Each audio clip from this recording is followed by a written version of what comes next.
আসসালামু আলাইকুম। আমি হলাম গ্রামের মেয়ে, তাই আপনাদের সাথে গ্রামীণ পরিবেশের একটা রান্না শেয়ার করব। তাই আমি আলু ও পুঁই বিচি কাটতে বসে পড়েছি। আসলে আলুটা আমি মাছ দিয়ে ঝোল করব। মাছগুলো ভালোভাবে সুন্দর করে ধুয়ে নিচ্ছি, যাতে কোনো প্রকার ময়লা না থাকে।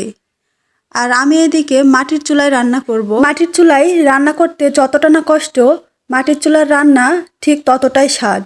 তাই আমি সবসময় চেষ্টা করি মাটির চুলাতে রান্না করা। আমি খুব ভালো রান্না করতে জানি না, তবে যতটুকু জানি ততটুকুই আপনাদের সাথে শেয়ার করার চেষ্টা করছি। তো আমি এই রান্নাটা করার জন্য সরিষার তেল ইউজ করব। কড়াইতে আমি খাঁটি সরিষার তেল ঢেলে দিলাম। আসলে কি, খাঁটি সরিষার তেল না আমাদের সকলের স্বাস্থ্যের জন্য খুব উপকারী। সত্যি বলতে গ্রামীণ পরিবেশে খোলা আকাশের নিচে রান্না করার অনুভূতিটাই অনেক সুন্দর। মাছগুলো আমি ভালোভাবে ভেজে নিব।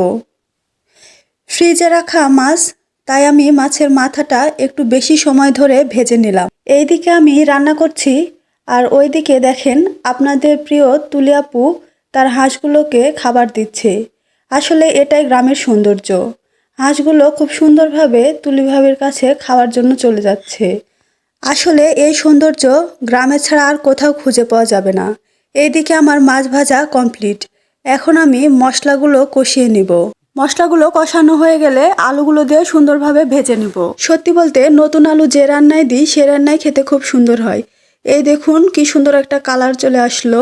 এখন আমি টমেটোগুলো দিয়ে দিলাম। অনেকে অনেক রকমভাবে রান্না করে, আমি যেভাবে রান্না করি সেরকমভাবে আপনাদের সাথে শেয়ার করলাম। আমার রান্না প্রায় শেষের পথে। এখন আমি তরকারিতে মাছগুলো দিয়ে দিব। আমার রান্না করার মধ্যে ভুল ত্রুটি থাকলে অবশ্যই আপনারা কমেন্টে আমাকে জানিয়ে দেবেন। আমি সেই ভুলগুলো সংশোধন করার চেষ্টা করব। এখন আমি কিছু মশলার গুঁড়া অ্যাড করে দিব। এই তো আমার রান্না শেষ। এটা হলো আমার রান্নার ফাইনাল লুক। কেমন হয়েছে আপনারা সবাই আমাকে জানাবেন। আজকের মতো এই পর্যন্ত। সবাই ভালো থাকবেন। আল্লাহ হাফেজ।